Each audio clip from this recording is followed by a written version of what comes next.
1 hour later. At yun mga kabady, another vlog na naman po tayo ngayong araw na linggo. At ang pinuntahan ko naman po ngayon itong De La Paz Pulot po dito sa part pa rin po ito ng Batangas City. Kung mapapansin naman po ninyo talaga, napakaganda naman po ng dagat dito o tanawin. At tanaw po dito ang ito, Lobo Batangas, Tingloy Batangas, Isla Verde. Yan, makikita po ninyo pong lahat yan mga kabady.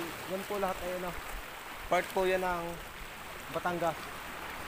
Napakaganda po ng tanawin na makikita dito. At ang dagat po dito ay napaka linis, napakalinaw po talaga ng tubig niya. Yan mga kabady.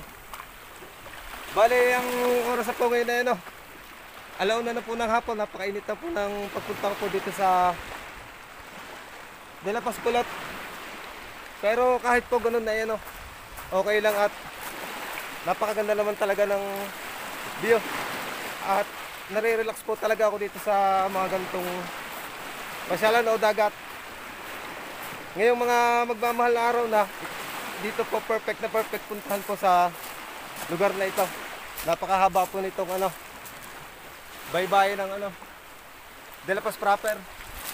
Libre po ang paliligo dito sa lugar na ito. At kung mapapansin po ninyo mga kabady, ang pupuntahan ko yung malaking bato na yun. Pupunta ako doon mga kabady. Akit ako sa ibabaw niya. Oh, grabe, init mga kabady.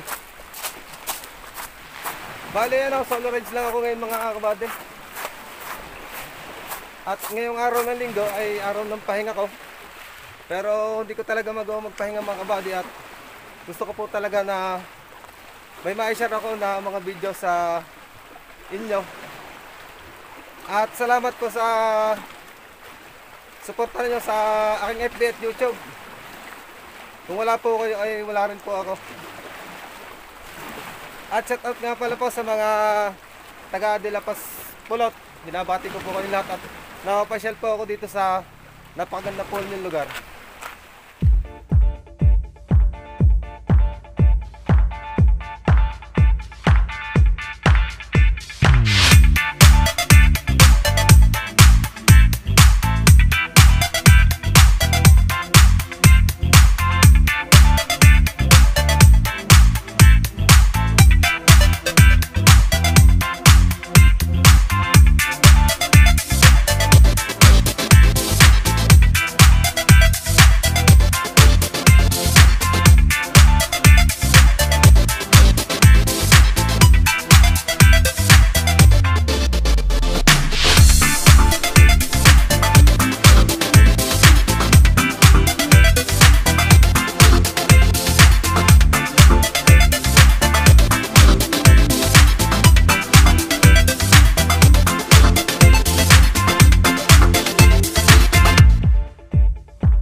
malaking bataw dito sa dalampasigan ng Dilapas proper.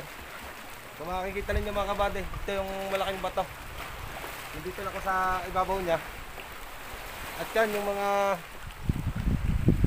naglalaki mga rock formation dito sa dalampasigang ito mga kabady yan. Sobrang ganda talaga ng matatanaw dito mga kabady. Yan, ito yung matatanaw dito sa ibabaw ng malaking bato na ito. Akit tayo dito sa pinakatuktok. Grabe ang taas mga kabady. Ito mga kabady, yung malaking bato dito sa dalampasigang ito. Ito yung kabilang side mga kabady. Grabe ang ganda. Bali mga kabady, aliw na aliw ako sa pagka mga gantong mga view.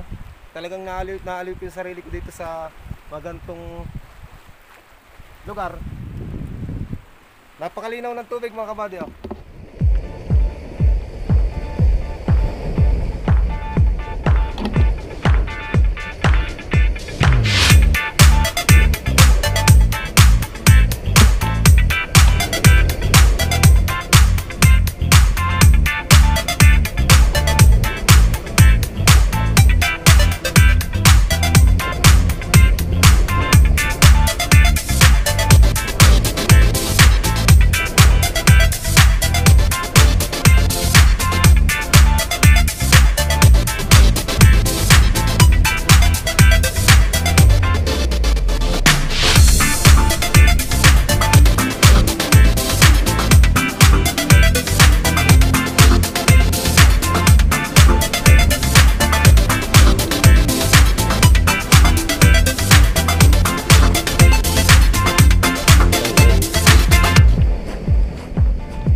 Ako nakakapag-vlog mga kabady kasi busy lagi ako sa trabaho ko.